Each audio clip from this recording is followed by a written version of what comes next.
So I know I'm not a cool guest speaker, just normal speaker, so I'm sorry. I apologize. And because I'm so sorry, I'm going to speak with pictures. They say it's like what you should do if you're going to connect with young people these days is to draw pictures. So I've been reading on the Instagram about it. So anyways, if you have a Bible, turn to Ruth. Turn to Ruth if you have a Bible.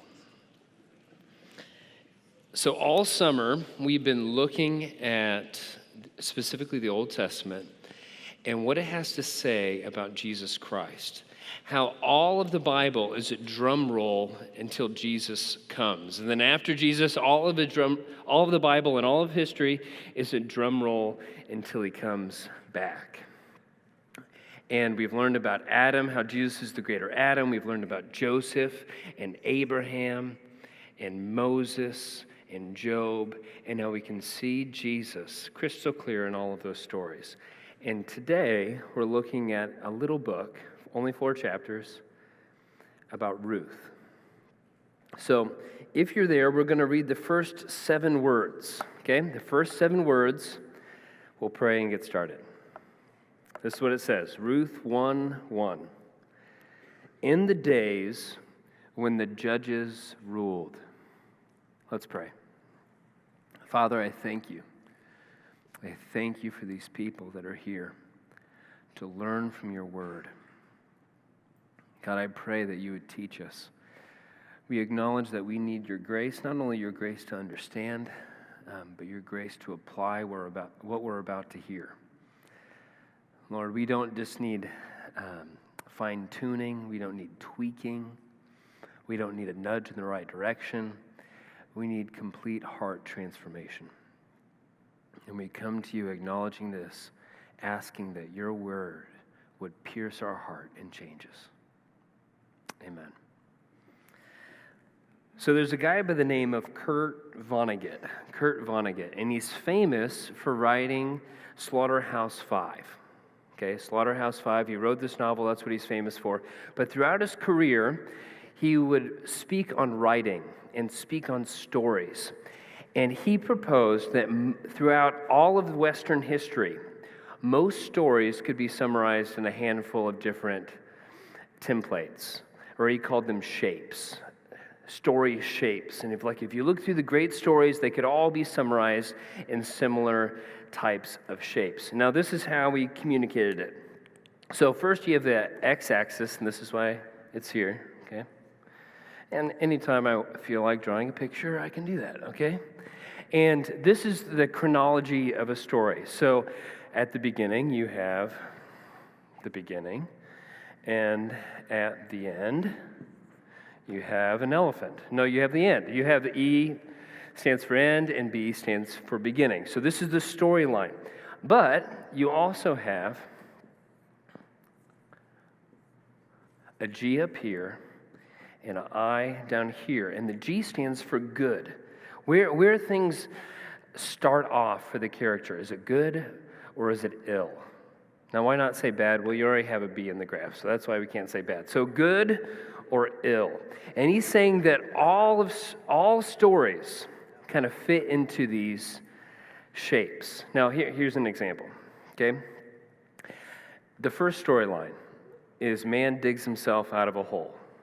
Okay, so you start average Joe, you start kind of right here, and you get into trouble, and then by the end of the story, you're out of trouble. Man gets himself out of a hole. Who here has seen Stranger Things? Anybody? Now, do not tell me what happens in season 3, okay? I swear. Okay, but in season 1 and 2, this is the storyline for almost all the characters. 11, if you've seen it, is a different story. But all the characters, they're average, preteen characters, just your average, run-of-the-mill people. And what happens? They get into trouble. They find themselves in a really weird predicament, and what happens by the end? They're out of trouble. We could tell the story all day long. It happens throughout many books and sitcoms and movies and so on. Here's another one. This one is called The Boy Meets Girl. Boy Meets Girl. Now, this doesn't have to be a romance, but it often is. So what happens, you have an average Joe, or average Jill, okay? And they meet somebody. It's a high point, someone really special, okay? And what happens? Well, they realize that relationships are really difficult, okay? And something happens in the story, either relationally between the two of them, or another guy comes into the scene that's going to ruin the whole thing, and the relationship is in jeopardy. But what happens by the end? Guy gets the girl, okay? Another storyline is the Cinderella. Now, okay, think of how this graph works. Where should we start with the Cinderella? Below, okay? So it's a rags to riches type of story. You know, her dad dies, evil stepmother, that's always a bad sign in a story.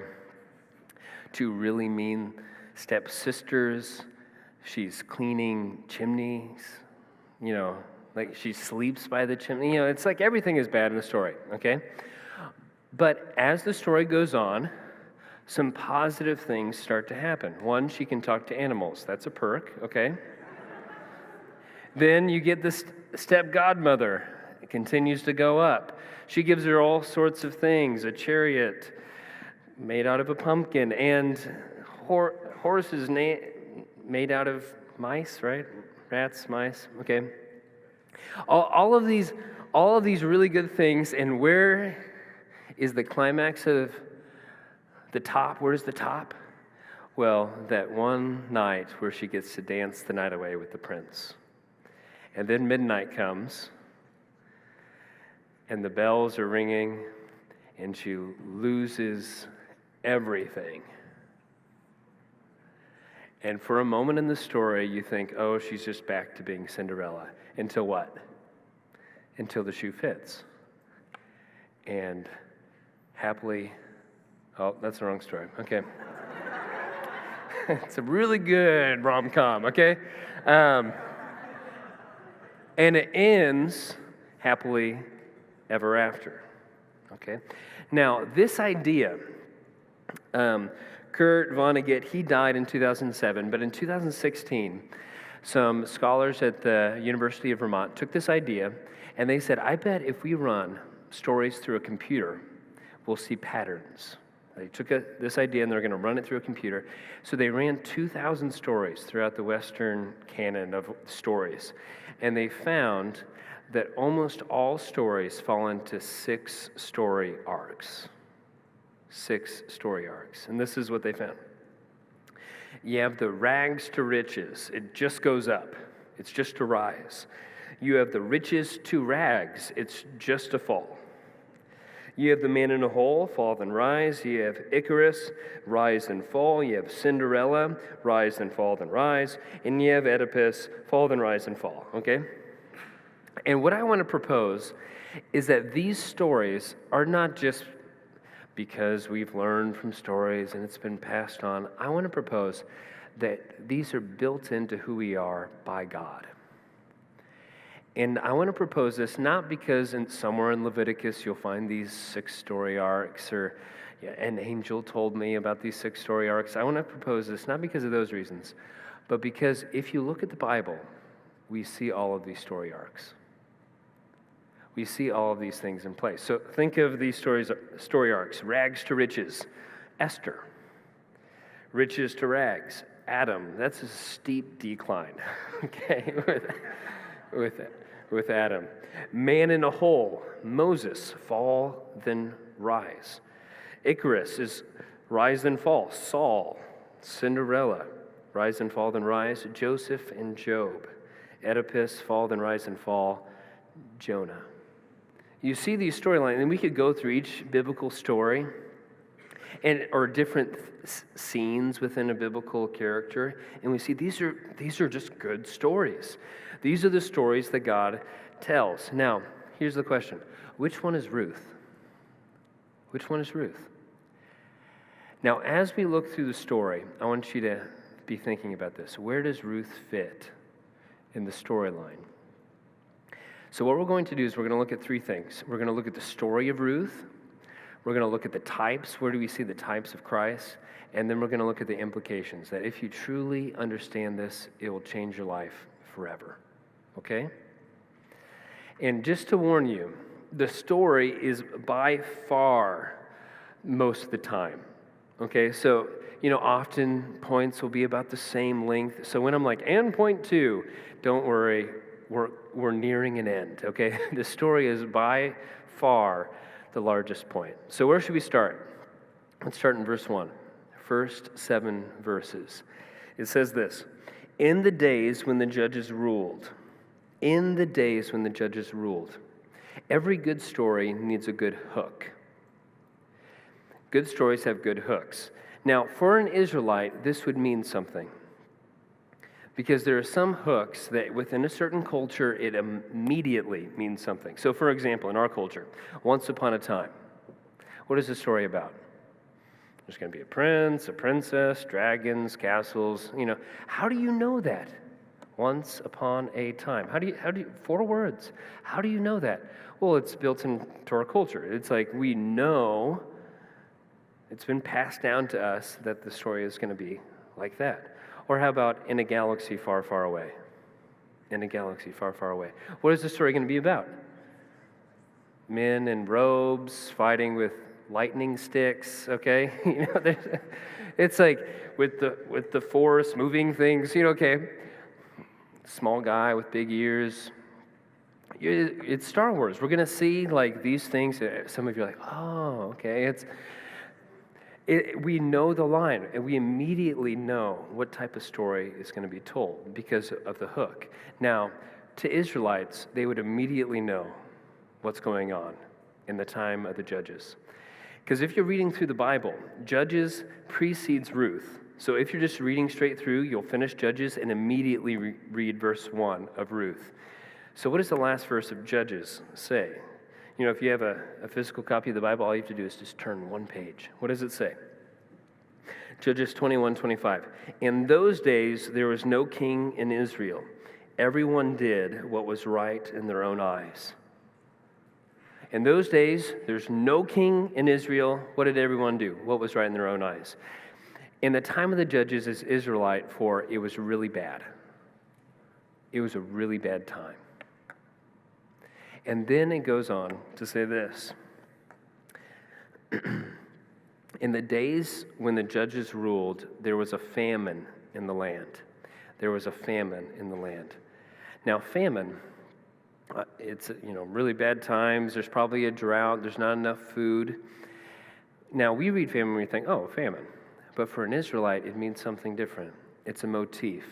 It actually happened, but it's a motif. Now, what is a motif? Well, Mark Twain said, history doesn't repeat itself, but it rhymes. History doesn't repeat itself, but it rhymes. Meaning there are certain things that you observe and like, oh, I know what's going to happen next. So, for example, think of what's going to happen. You're in a desert. There's a town in a desert. There's a main street. Buildings on both sides. And it's noon. And the church bells are ringing. And 2 people walk out into the middle of the street and face each other. They're about 30 yards apart. And people are observing what's going to happen within the store as they're peering out the window. So what's going to happen? There's going to be a duel. There's going to be a shootout. Now, how did you know that? How did you instantly? I know it's going to happen. You all know the future. Wow, that's impressive. No, it's like that. The reason it's a motif. Now, if I went to China and Nepal and Bosnia and Africa and Britain, and they hadn't seen any Westerns, Obviously, Hollywood has exported a lot of these things, but they haven't seen any Westerns. For a lot of them to be like, I don't know. How did you know that was going to happen? How did you know? Well, it's a part of our motif. It's a cultural motif. Here's another example. Let's say a girl goes to her first week of high school, or she goes to a party, or she goes to a dance or a festival, or really any place where guys meet girls and girls meet guys. And she comes away from that thinking that one guy in particular is just a huge jerk. I can't believe him. He's just so proud and so arrogant and just, Okay, she walks away from that first meeting. And you're reading the book, or you're watching the movie, or watching the show. What's probably going to happen? Oh, they're for sure getting together. It's like, for sure it's going to happen.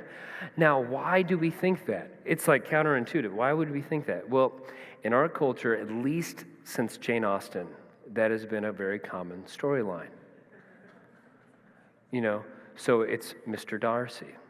It's Han Solo. It's the guys, I don't know their name, from The Notebook and A Walk to Remember. Basically anything Nicholas Sparks makes. It's like, oh yeah, they don't like each other at first. Of course they're going to get together. It's a common motif. Okay? So when we read, there was a famine, what would the Israelites see? What would they say? Okay, this rhymes with something. Well, according to the theologian Robert Hubbard, he said there are two important themes when it comes to famines. First, that famines often would advance God's plan. We see Abram goes to Egypt because of a famine. We see that Isaac goes to Philistia because of a famine. We see Jacob's and his sons go to Egypt to be saved by Joseph because of a famine. It often advances God's plan. The second thing is famines are often turning points in a story. They're often turning points in a story.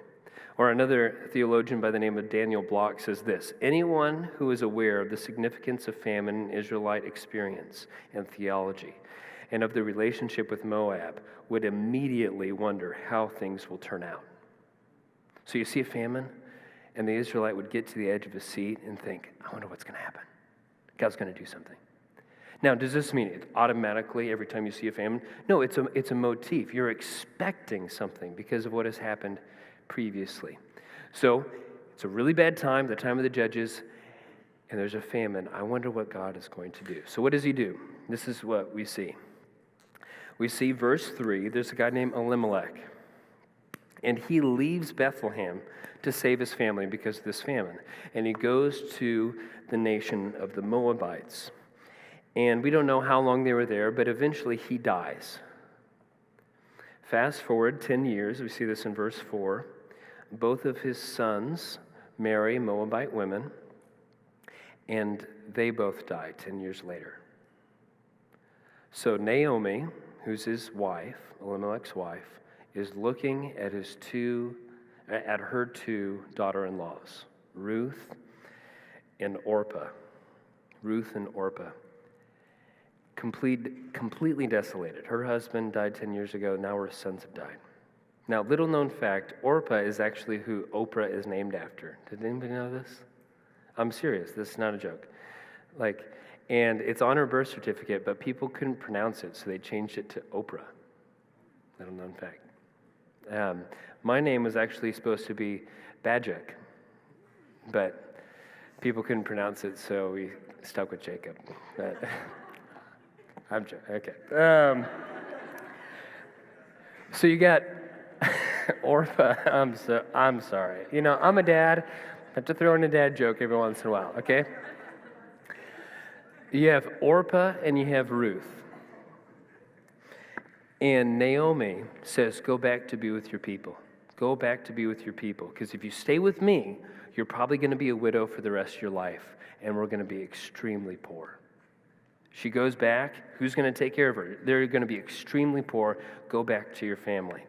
And Orpah, she does it. She says, okay. And in tears, she leaves Naomi. But Ruth, she does something different. Look at verse 15, chapter 1. And she said, this being Naomi, see, your sister-in-law has gone back to her people and to her gods.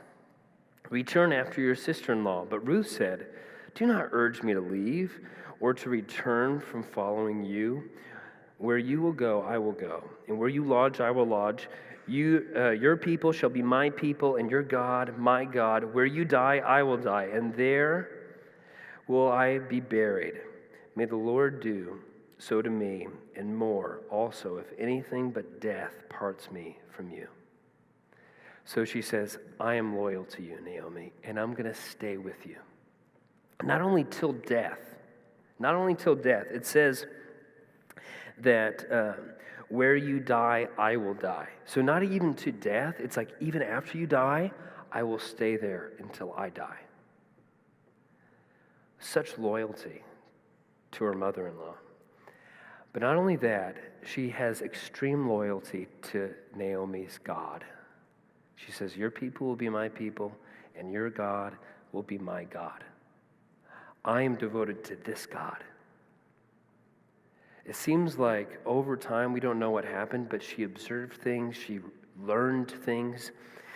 Maybe she learned the scriptures to a degree, whatever type of scriptures they had back then. And she says, I want to be linked in with this God and this people. So they go back to Bethlehem. Now, pause. Where are we at in the story? Think of the story arc.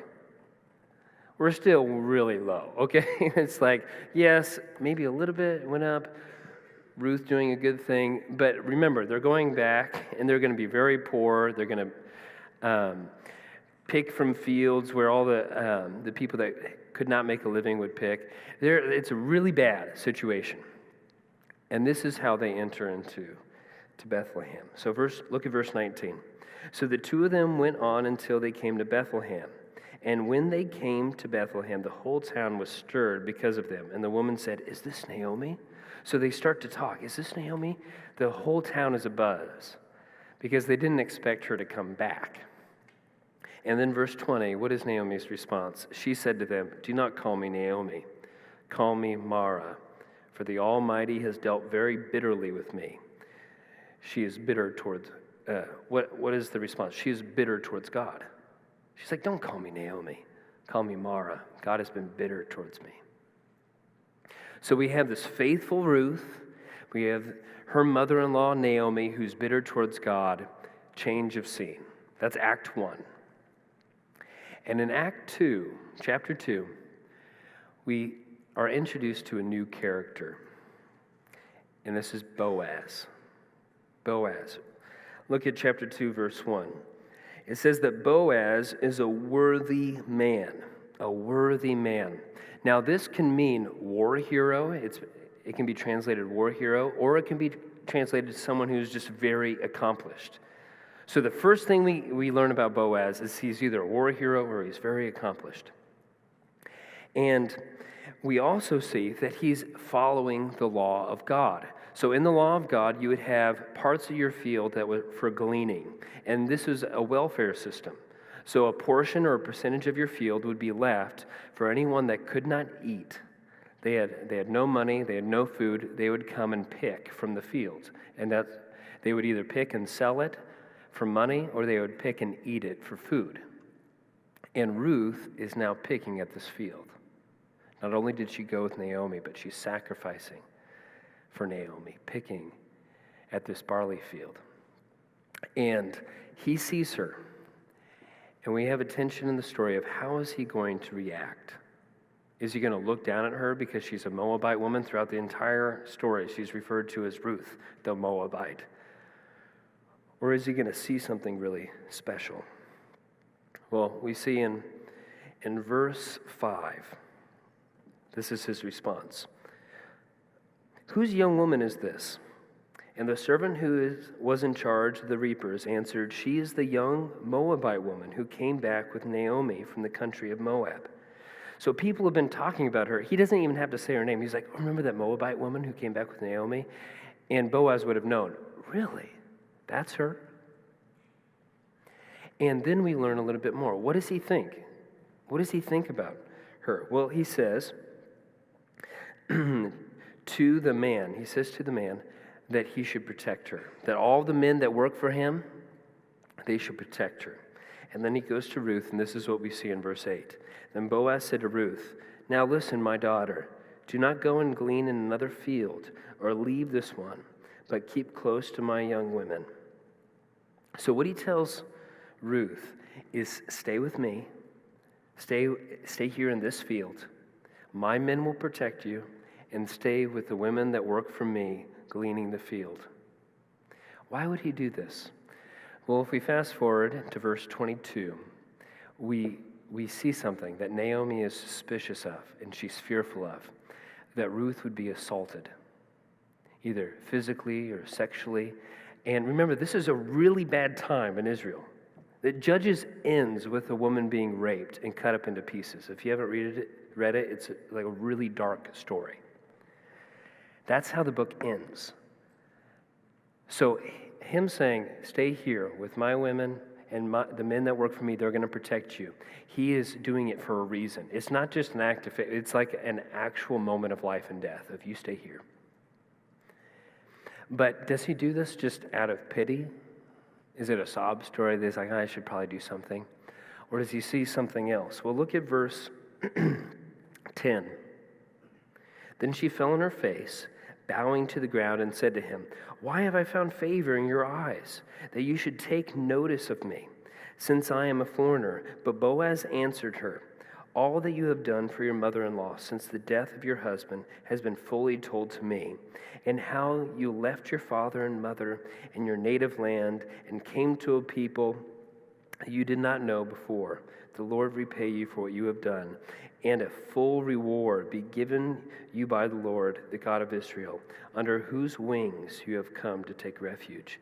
So he's blessing her, not because it's a sob story, not because he just feels really bad, but because he sees the kind of character that she has. She is a noble woman. He sees the kind of self-sacrifice that she has. So this act 2, ends with Ruth coming back and reporting to Naomi what has happened. And what does Naomi do? She is giddy. And she is giddy because Boaz is a redeemer. And in those days, a redeemer, it was a close family member, not like a brother or sister, maybe like an extended cousin, okay? Was within the same tribe. And that meant that he could redeem the property.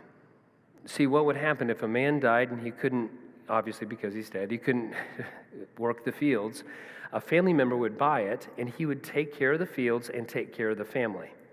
So Boaz is one of the guys that could do that. So Naomi is just giddy.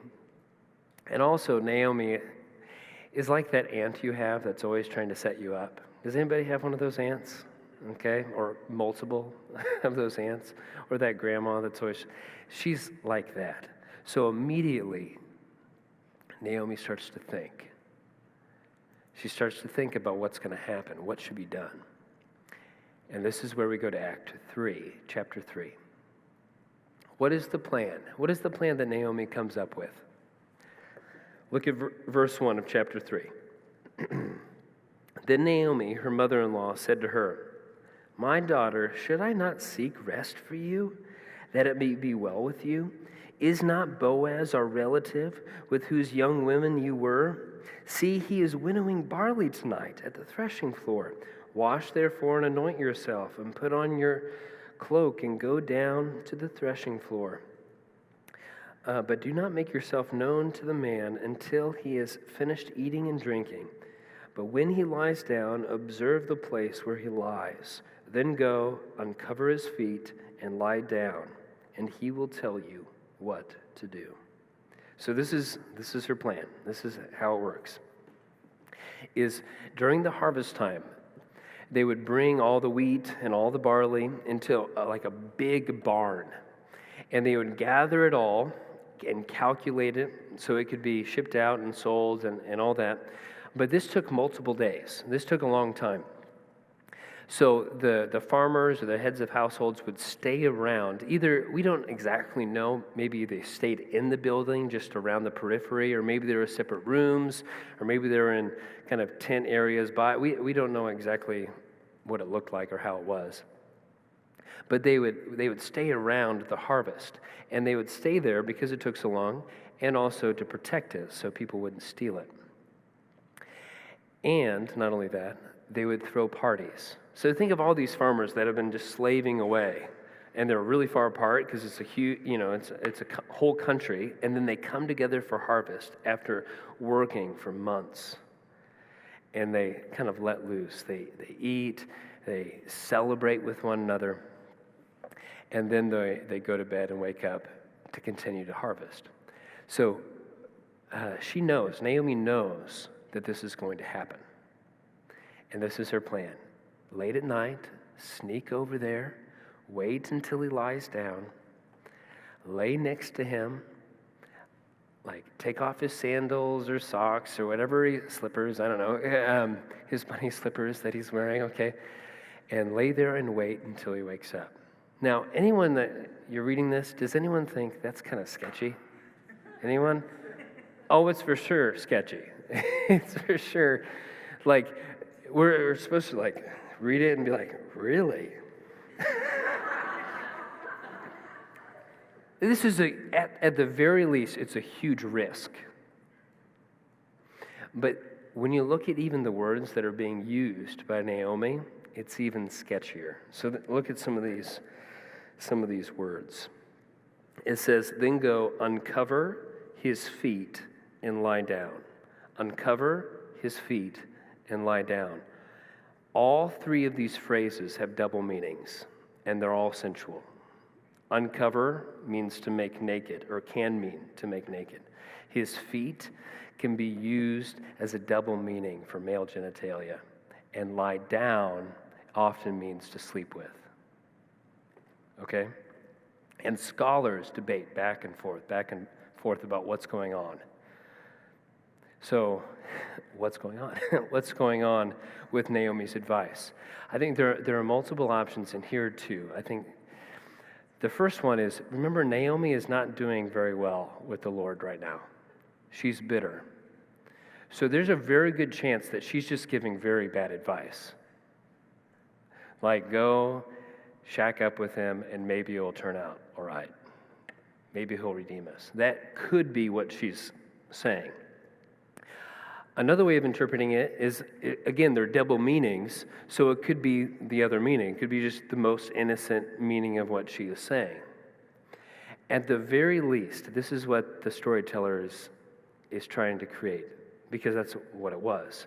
There's tension in the story. And this is the tension of whenever you're reading a book, or you're watching a movie, or even just in real life when you have a friend and you think they might make a really bad choice. Has this ever happened? Probably not. You know, you have a friend like, oh no, are they really going to do that? Or you're really invested in the character. You're like 4 seasons in, and you think, oh, they're like my favorite one. No, you can't like her. Like, it's like, what is going on there? You're just afraid that this character that you've fallen in love with in the first 2 chapters is going to just be a dope. So you start to read through the book of like, what's going to happen with Boaz and Ruth? They seem to be high caliber, God-loving, high character type of people. What's going to happen? So what happens? Look at verse 8. At midnight, the man was startled, and he turned over, and behold, a woman lay at his feet. He said, "Who are you?" And she answered, "I am Ruth, your servant. Spread your wings over your servant, for you are a redeemer." So she does exactly up to a point of what Naomi says. She waits, he lays down, falls asleep, she lies down, takes off his sandals, and waits. He wakes up, obviously startled, and it's when she speaks, she goes off the script. She just says, "Redeem me. Be my redeemer," which means marry me. Just marry me, redeem us. How is he going to respond? How is he going to respond to this? Well, let's look. Look at verse 11. "And now, my daughter, do not fear. I will do for you all that you ask, for all my fellow townsmen know that you are a worthy woman." He says yes. He says, yes, I will redeem you. I will redeem you because you're a worthy woman. Now, I want to, as an aside, because I know it, some of you are thinking of like, should we do this? Like, I got it. I'll sneak into his house, sleep at the end of his bed, take off his smelly socks. Okay, it's like, is this an example we should follow? I would say probably not. Like, all from Naomi and the type of advice that she's giving, it doesn't seem like this is the best advice. I think Ruth is a very obedient daughter-in-law. But one thing I think is at least applicable. If you look at verse 10, I forgot to put verse 10 in my notes. He's surprised for a reason, and he's surprised because he says, you could have any man, young or old, rich or poor, or you could have any young man, rich or poor, something like that. I forgot to put it in my notes. And what he means is, Ruth, you're the type of woman that could have any guy, and I'm older. You could have a rich guy, you could have a poor guy, all the young guys that work on my field, they would be willing to marry you. So it seems like in this situation, there is a reason for her to explain how I would want you to redeem me. Because it seems like it's not even on his radar of, you really? Do you realize how old I am? There's a reason why she might need to explain how, yes, she would want to marry him. And I feel like in our culture, are there a lot of situations like that? Probably not, but you could think of some where it would be totally off the guy's radar. And an explanation of, okay, even though I'm in this spot, it might be good. So there's some things that might be applicable, but I think the signs of the story would show no, generally speaking. Now, what happens? We're still kind of in a tense moment of, are they going to be the people of high character that it seems that they are? Well, he says yes, and he tells her to stay there and sleep at his feet. Now, this isn't because he's kind of doing some shady business. This is because, again, it's the time of the judges. He's not going to send her walking out in the middle of the night. So they both wake up early in the morning, and they walk out. Now, there's more tension in the story, because not only does he say yes, he says yes, but. And the but is that there's another redeemer. You see, the person that was closest in the family line got first dibs. And where Boaz ranked was number 2. There was a guy ahead of him in line. So, in the story arc, where are we now? Okay, things have gone better. Boaz is helping. Ruth, yes, I'll redeem you. But now it comes crashing down because there's another guy that could just ruin everything. What's going to happen in the story? So we start chapter 4, verse 1, with Boaz waking up early and going immediately to the city gate. And at the city gate, he waits for the man. Now, the city gate was not just where you entered the city. It actually was where you entered the city, but it wasn't the only purpose. They would make all sorts of legal decisions there. They would make all sorts of business decisions there. So he waits for the man, and he sees him coming in. He says, hey, come over. And he pulls 10 of the elders aside, and they are there as witnesses to ratify whatever contract is going to happen. And he describes the situation to the man. Naomi, you know Naomi? Yes, I know Naomi. She wants to sell her land and to have a redeemer. Do you want to redeem the land? And the guy immediately says yes. He says yes. Because he's thinking, this is perfect. I could work this land, and all I have to do is take care of this old, elderly woman who will probably die in not too long. And this is a good business investment. That's what he's thinking. Immediate yes. He doesn't even have to think about it. Doesn't even pray on it. It's like, yes, I'll do it. And then Boaz, being a smart and wise man, says, but remember Ruth, her daughter-in-law? She comes with Naomi. And he starts to do the math in his head. He's like, okay, well, she's going to live a lot longer. I'm going to have to take care of her the whole time. And even if I marry her and I have a son, if she has a son, then I have to split my inheritance between my current sons. What are they going to think of that? Or is that going to really be good for business? And he starts to do the math quickly in his head, and he immediately changes his mind and says no. And what Boaz does is he turns to the 10 elders and says, I want to buy the land and I want the girl. And how does the story end? Look at verse 13. So Boaz took Ruth, and she became his wife, and he went into her. This is how we know that nothing happened that night, because this is the moment where the relationship is consummated. He went into her, and the Lord gave her conception, and she bore a son. And the women said to Naomi, Blessed be the Lord, who has left you in this day without a redeemer, who has not left you in this day without a redeemer, and may his name be renowned in Israel. So what happens? The guy gets the girl, she is rescued, and not only that, but Naomi, who's been very bitter to the Lord, is shown to see that God has redeemed even her. Isn't that a good story? That's like a great, beautiful story. I was telling it to my, I was telling it to all the kids, but my daughters were the only ones paying attention at dinner. And they were just gripped with the story. I quizzed them of like, you know the time of the judges? Can you name any of the judges? And Grace is like, Abraham. I'm like, no, not quite. And then Annabelle was like, Abraham Lincoln. I'm like, not quite. But it's like better answers than I would have. I would have been like, Oscar the Grouch, so when I was their age. But it's a great story. It just grips you. Now, how does it connect to Christ? Where is Christ in all of this? Have you ever realized as you're reading through the Bible that the Bible is obsessed with genealogies?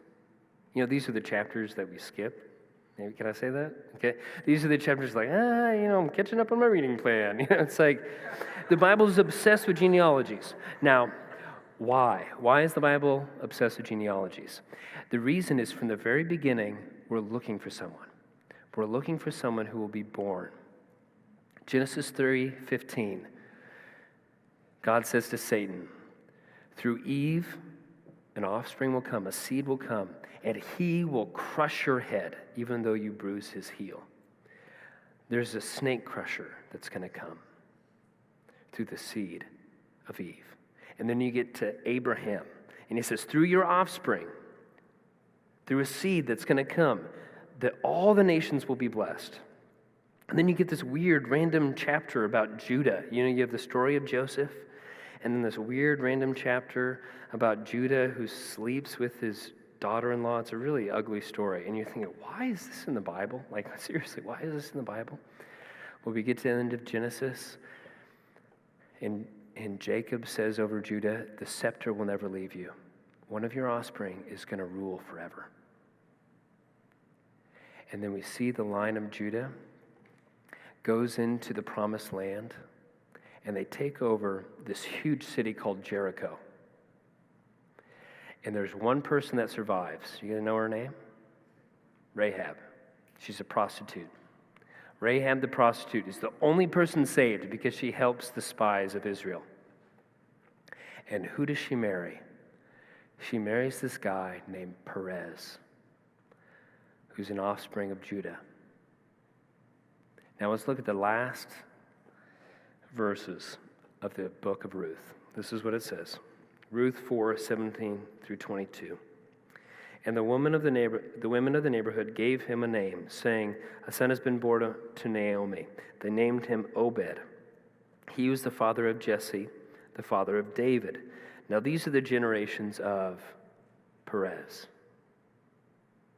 Perez, who married Rahab, the prostitute, who had a son named Boaz, who married a girl named Ruth, who had a son named Obed, who had a son named Jesse, who would be the father to the greatest king in Israel's history, David. And what did God say to David? 2 Samuel 7, that an offspring is going to come from David's line that will rule the entire world forever. The Bible's tracking something. Where's the thread? Where is it going through? It's Judah, the random chapter was not random. This book, Ruth, why do we get this quaint little love story in the middle of the Judges? Why is it here? It's not random. it's tracking something. That Jesus would come through the line of David. He would be the true king. All of the Bible is waiting for him. Now, there are other things that we see. I love that line that John quoted from Peter Leithart a few weeks ago. It says this: like great novelists, the biblical writers repeat themes, words or images throughout a book, and it accumulates significance as it goes. So we see the very similar themes throughout Ruth too. It's not just the genealogies. There's more going on. So, for example, Jesus is the greater exile. Yes, Naomi had to leave her people and was in exile, but God, Jesus, was taken out of the city gates and crucified. He was the ultimate exile. Or Jesus is the greater sojourner. Yes, Ruth left, and she was a refugee in a foreign land at great sacrifice to herself. But Jesus, he left heaven and was a refugee in a foreign land at the ultimate sacrifice to himself. Or you think of Jesus as the greater redeemer. Yes, Moab redeems a land and a people, and he gets the girl, but God redeems the entire world and a people. He kills the dragon and gets the girl. Or Jesus is the greater providence. There are 84 verses throughout Ruth, and 23 of them mention God. And we see God's hand at work throughout the entire story. But we look at the story of Jesus, and we realize entire empires were used to make it happen. You have the Persian and the Babylonians would spread out all of the Jews to all these various cities, all these main cities. They're spread out by these empires. And then you have the Greeks conquered the same place. And what do they spread? They spread a common culture and a common language. And then you have the Romans take over, and they provide safety, the Pax Romana, peace, and roads. And when Jesus comes at the perfect time, as Romans 5 says, it's at a time where there's peace. You could spread the word quickly because of the roads. Everyone had a common culture and language because of the Greeks. And because of the Persians and the Babylonians and the Assyrians, there are little pockets of Jews throughout every major city that could be used as sinners to start a church plant. The perfect time. God's providence seen. And my favorite, this is my favorite, is Jesus is the greatest story. What is the storyline of Ruth? What is the storyline? Well, you look over here, and I know this is, I was not an art major, okay? But you see that it's the Cinderella story. Rags to riches, everything is going great. Oh no, what about the other redeemer? What about this crazy story, this crazy plan that Naomi has? And then at the end, she marries Boaz. But if you look at this story and you compare it to the greatest story, Jesus is born to teenage parents in very suspicious circumstances in the same city, Bethlehem. His family flees the same city to protect themselves. He's raised in a hick town called Nazareth, extremely poor. People probably talked about him all the time the way they talked about the Moabite woman, Ruth, because he was born out of wedlock, so they thought. He starts as a carpenter, slaving away in hard labor under the sun. He starts his ministry, obscure street preacher. But over time, he starts to gather followers. Hundreds, thousands of people start to follow him, start to obey him. And he starts to climb and climb and climb. Everyone knows about him. Even the rulers that rule over the entire area are thinking, oh no, they're thinking about their job security. But what happens? He gets betrayed. He gets sold out. All of his best friends desert him. He gets beaten. He gets declared guilty in a kangaroo court. He gets crucified like a thief, and he dies. And for 3 days, we look at the story and we hold our breath. What's going to happen? What's going to happen with the story? Well, after 3 days, he kicks death. He kicks death in the teeth. He resurrects. He comes back, preaching and training those who are going to change the world. And he ascends into heaven, and from then until now, he's been making the entire world his footstool. It goes up, it crashes down, as down as you can possibly go. And it raises up, and it's actually continuing to go up as we speak, the storyline. And here's the implication. And this is, if we actually believe this, and we actually swallow this truth, we would be different people. Because this is not only Ruth's story, this is not only Jesus' story, this is our story. God is telling a Cinderella story with us. So this is my encouragement to you. Okay? We see this in Ruth. We see this all throughout the Bible. When sin is at large, God goes small, often. When sin is at large, God often goes small. So think of this. All of the world is rebelling against God. God chooses a family. Noah, I choose you. I'm going to save you. All of the world has forgotten about God. God chooses a family. Abraham, I choose you. Through your seed, the world will be blessed. All of the world wants to kill the people of God. Egypt wants to kill the people of God. What does he do? He chooses one mom and a faithful sister and a little baby in a river, Moses. And then you get to Jesus, the ultimate example of this. The world is sinning at large, and God starts to change the world with a baby. And then we get to us, the church. And what does Paul say to the Corinthians? This is what he says, verse 26 of chapter 1 in 1 Corinthians. For consider your calling, brothers. Not many of you are wise according to worldly standards, and not many were powerful, not many were of noble birth, but God chose what is foolish in the world to shame the wise. God chose what is weak in the world to shame the strong. Us, what is weak in the world, to shame the strong. When the world is sinning at large, God often goes small. So here's the encouragement. You look out in the world, you get on Facebook, you turn on the news. Does it seem to be going well out there? No, it doesn't.